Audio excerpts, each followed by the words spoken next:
मनोज चित्रकथा में राम रहीम का अगला कारनामा, जिसका नाम है मौत का दूत।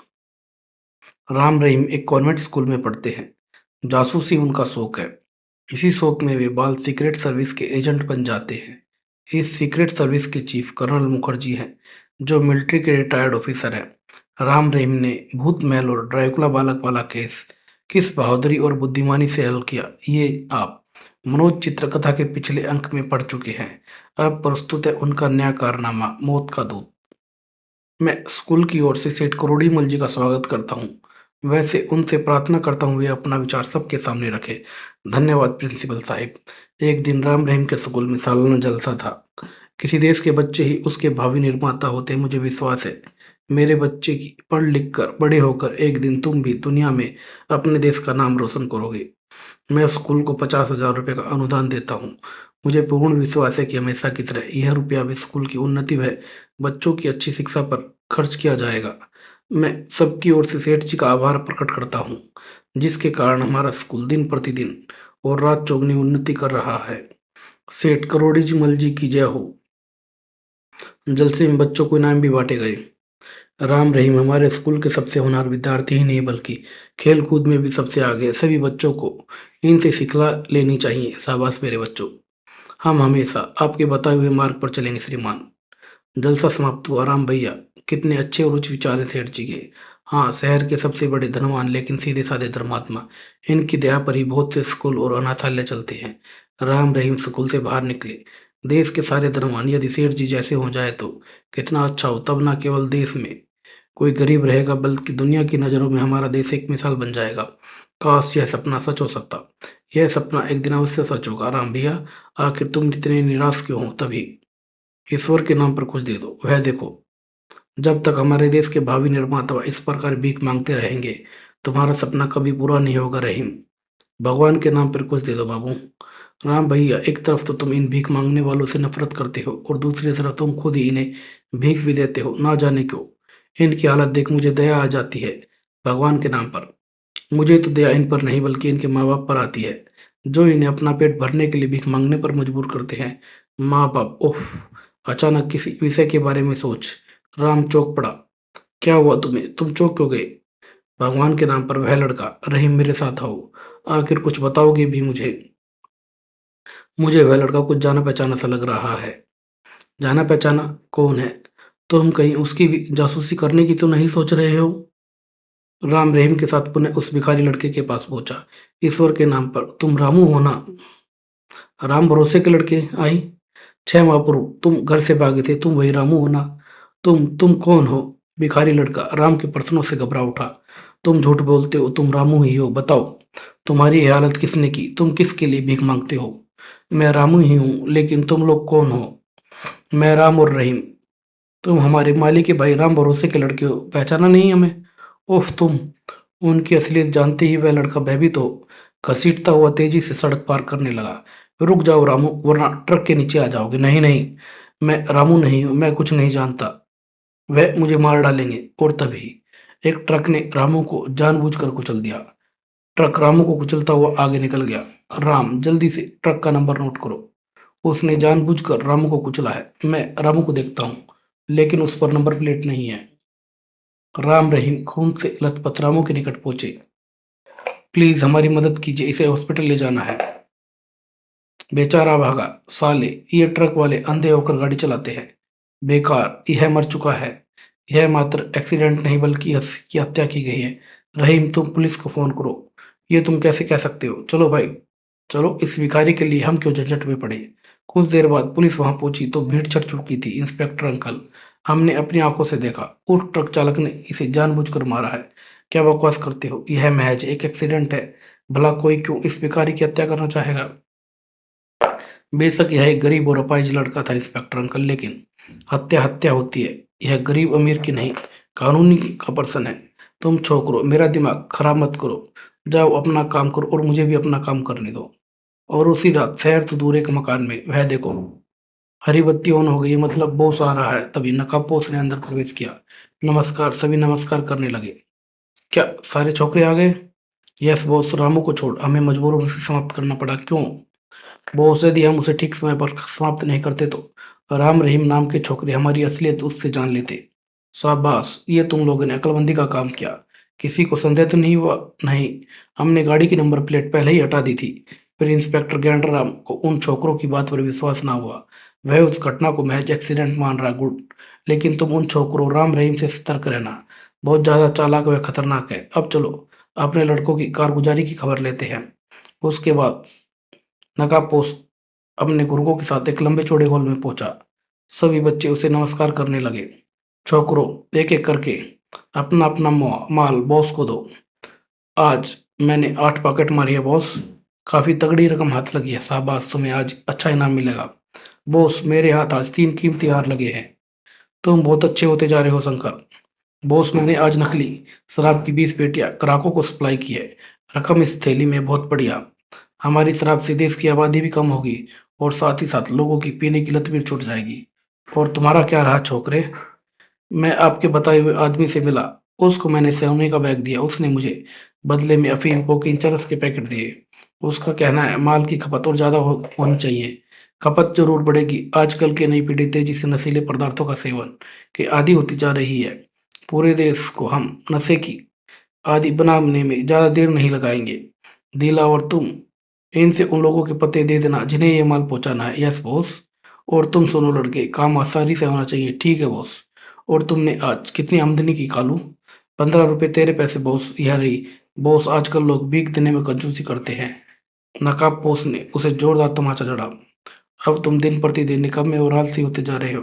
कल से यदि आमदनी नहीं बढ़ी तो तुम्हारी आंखें फोड़वा दूंगा। और तुम कहाँ तक पहुंचे टिकू? बॉस, आज मौका पाकर मैंने मालिक की तिजोरी पर हाथ साफ कर दिया। बेचारा, वह मुझे मामूली सा छोकरा समझ नौकर रखे हुए था। आज उसके विश्वास को मैंने 4 चांद लगा दिए। शाबाश टिकू। माल कहाँ है? वह रहा बॉस।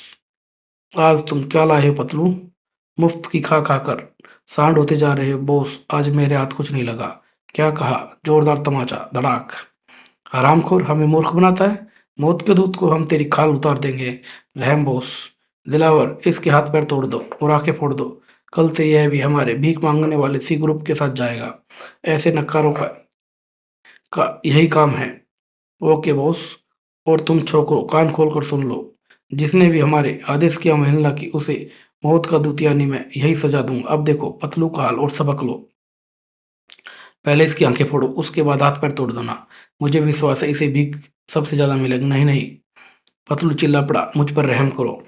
लेकिन देखते ही देखते 2 गरम सलाखें उसकी आंखों में घोंपती गई। इसकी पट्टी कर दो। Okay boss. अब छोकरो, मुझे विश्वास है तुम लोग अपना काम ईमानदारी और मेहनत से करोगे। अब जाओ और खा पी कर सो जाओ।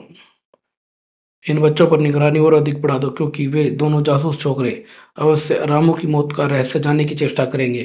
कहीं ऐसा ना हो। ओके, हम ऐसा ही करेंगे बॉस, आप निश्चिंत रहे। कोई नया शिकार हाथ लगा? हाँ बॉस, 3 लड़के हैं। चलो मैं देखना चाहता हूँ। उसके बाद एक कमरे में, ओह, हमें मत मारो, कुछ बदमाश लड़कों को पीट रहे थे। बोलो, हमारा कहना मानोगे या नहीं? नहीं नहीं, हम नहीं मानेंगे। अच्छा तो लो और मार खाओ। बॉस, काफी ढीठ लड़के हैं। काफी पिटाई खाने के बावजूद भी तैयार नहीं है। इनका बाप भी तैयार होगा। कभी इन्होंने मौत के दूत का भयानक रूप नहीं देखा है। छोकरो, अब भी मान जाओ वरना मार खाकर खाल उतार ली जाएगी तुम्हारी। नहीं, हमें घर जाने दो, हमें छोड़ दो। हम तो बदमाशों का कहना नहीं मानेंगे। अच्छा, तुम छोकरे की है हिम्मत? टाइगर टॉम, मार मार इनकी चमड़ी उधेड़ दो, फिर भी ना माने तो उल्टा लटका दो। तब भी हम तुम्हारी राह पर नहीं चलेंगे। कट जाएंगे, मर जाएंगे, फिर भी नहीं मानेंगे हम तुम्हारी बातें। कोई नहीं, इनकी आंखें फोड़ दो, हाथ पैर तोड़ दो। इतना बदसूरत बना दो कि इनके घर वाले भी इन्हें पहचान ना सके। अगली सुबह राम रहीम घर पर। अब तुम अखबार में ही खोए रहोगे या नाश्ते के लिए भी तैयार होगे? तुमने अखबार पढ़ा रहीम? हाँ, यह भी खबर देख ली कि रामू की मौत खबर के एक साधारण घटना के रूप में छापी गई है। परंतु शायद तुमने इस समाचार की ओर ध्यान नहीं दिया। शहर से आजकल गरीब तबके के कुछ लड़के रहस्यमय तरीके से लापता हो रहे हैं। कुछ ऐसे लापता लड़कों की पुलिस ने खोज भी निकाली, लेकिन वे गूंगे बहरे लंगड़े लूले मिले, रामू की तरह भीख मांगते। हाँ, यह समाचार मैंने भी पढ़ा। लेकिन तुम कहना क्या चाहते हो? उन लड़कों के अभिभावकों का कहना है जब वे घर से भागे अथवा लापता हुए तो वे बिल्कुल ठीक थे। यानी तुम कहना चाहते हो उन्हें जानबूझकर लूला लंगड़ा अंधा बहरा बनाया गया? हाँ बिल्कुल। मुझे यह भी विश्वास है इसके पीछे किस गैंग का हाथ है। अच्छा, अब तुम जल्दी से तैयार हो जाओ। क्यों? कहाँ जाने का इरादा? बाद में बताऊँगा। कुछ देर बाद वे घर से निकले। अरे! सुबह-सुबह कहाँ चले? मम्मी ने पूछा। कुछ ज़रूरी काम है मम्मी, लंच पर हमारा इंतज़ार ना करना, हो सकता है शाम तक लौटें। राम रहीम मोटरसाइकिल पर सवार हो शहर का चक्कर लगाने लगे। कहीं तो फिर किसी भीख मांगने लड़के को तलाश तो नहीं कर रहे? बिल्कुल ठीक समझे।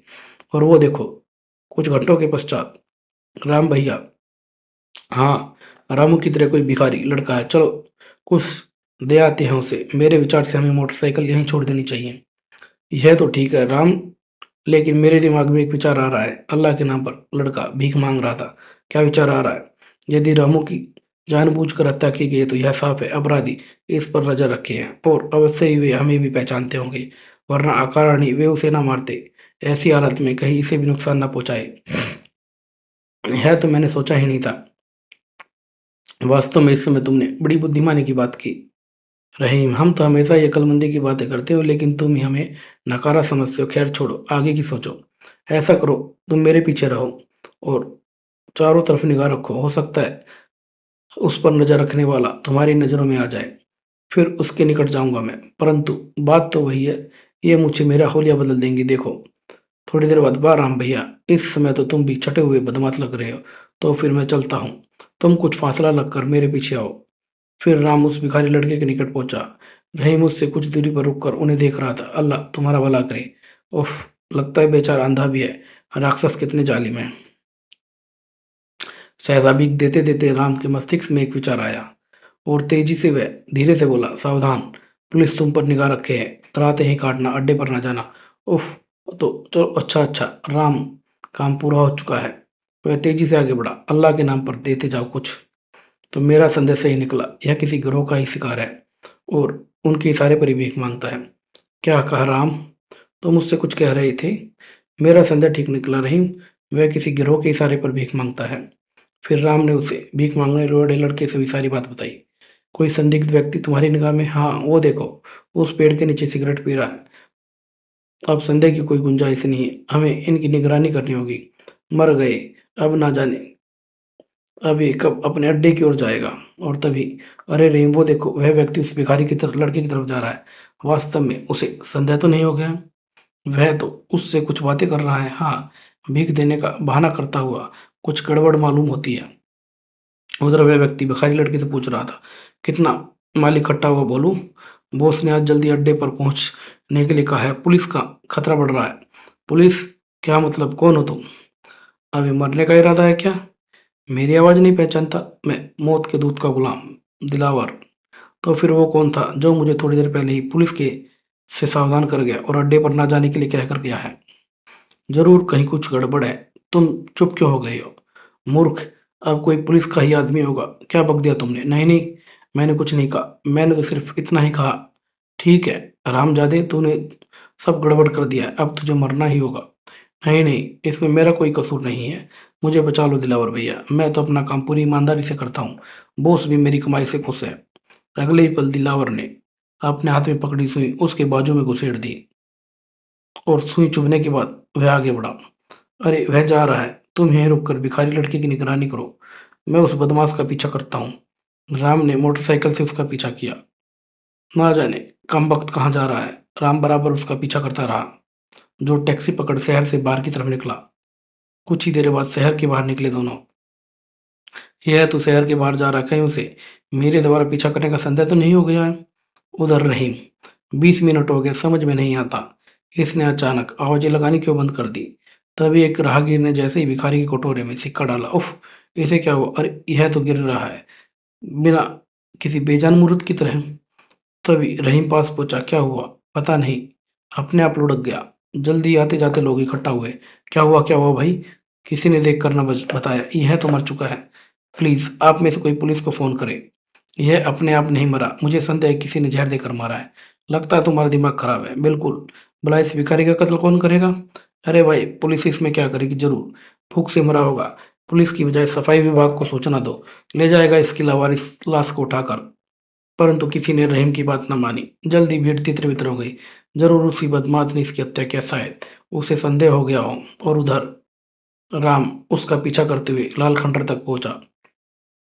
तो ये लाल खंडर का इलाका ही कहलाता है, कहीं यही इनका अड्डा तो नहीं है? ओह, दिलावर, बच्चू खुद ब खुद जाल में फंस रहा है। दिलावर जैसे ही खंडर के भीतर पहुंचा, कुछ लोगों ने उस पर हथियार तान दिए। खबरदार, कोई गलत हरकत करने की चेष्टा न करना। हाथ ऊपर उठाओ। दिलावर चिल्लाया। मैं दिलावर हूँ। उफ, क्या बॉस ने भेजा है? अचानक कैसे आना हुआ? यह सब बाद में बताऊंगा, फिलहाल समय नष्ट ना करो।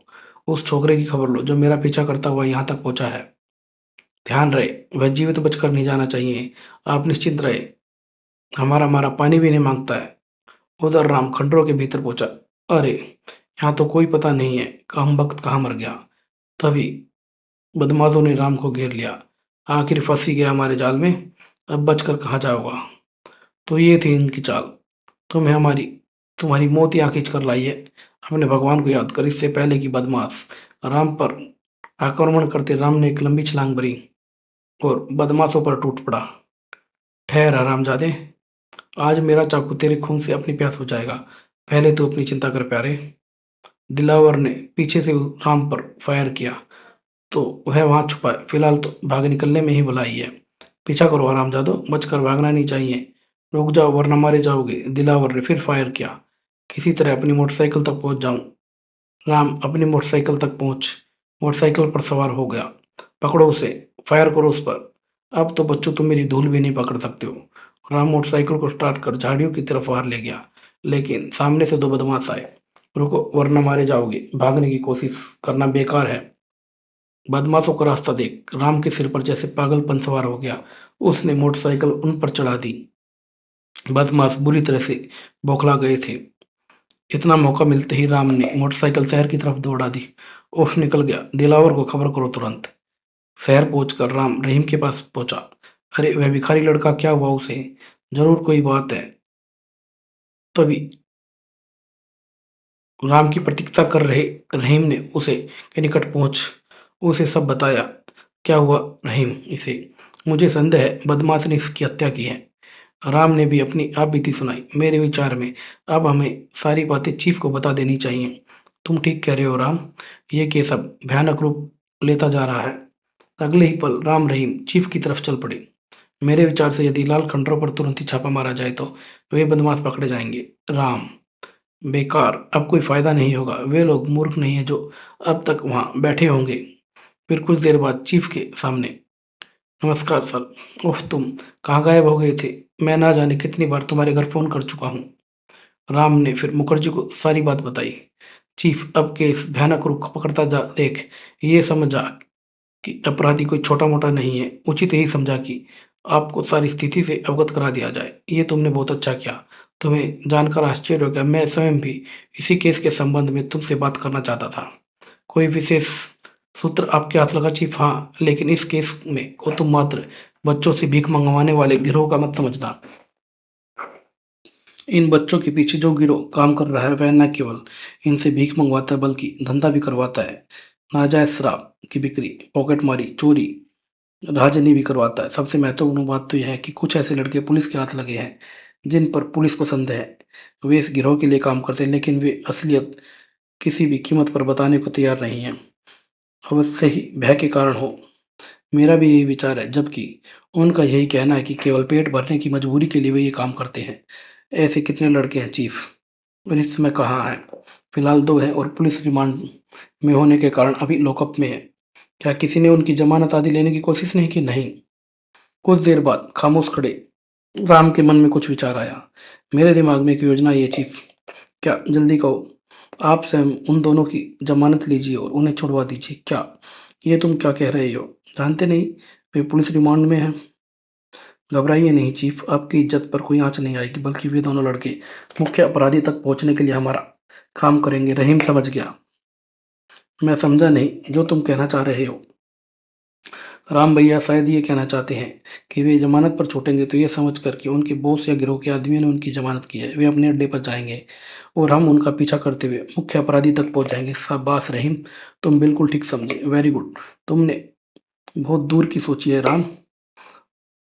तब आप तुरंत ही उनकी जमानत का इंतजाम कीजिए। चिंता मत करो, कल रात तक उन्हें लॉकअप से बाहर निकाल दिया जाएगा। तो फिर हमें आज्ञा दीजिए, लेकिन हाँ, उन्हें छोड़ने से पहले हमें सूचित ना करना ना भूलिएगा। ऐसा ही होगा, लेकिन तुम लोग भी जरा सावधान रहना। अपराधी काफी खतरनाक प्रतीत होते हैं। दो जाने वो पहले ही ले चुके हैं। अब उसके लिए तुम्हारी जान की भी कोई कीमत नहीं है। आप हमारी चिंता ना कीजिए। हाँ चीफ, हम कोई बंगाली रसगुल्ला नहीं है जिन्हें हर कोई हजम कर जाए। उसके बाद राम रहीम चीफ से विदा ले घर की तरफ बढ़े। अब तुम्हारा क्या प्रोग्राम है राम भैया? आइडिया तो वास्तव में तुम्हारा काफी जोरदार रहा। अब सीधे घर चलेंगे, मम्मी इंतजार कर रही होगी। नकाबपोश कौन था? क्या राम रहीम अपनी योजना में सफल हुए? क्या राम रहीम मौत के दूत को पकड़ने में कामयाब हुए? क्या लाल खंडरी मौत के दूत का अड्डा था? जानने के लिए पढ़ें अगला भाग, अपने देश के दुश्मन।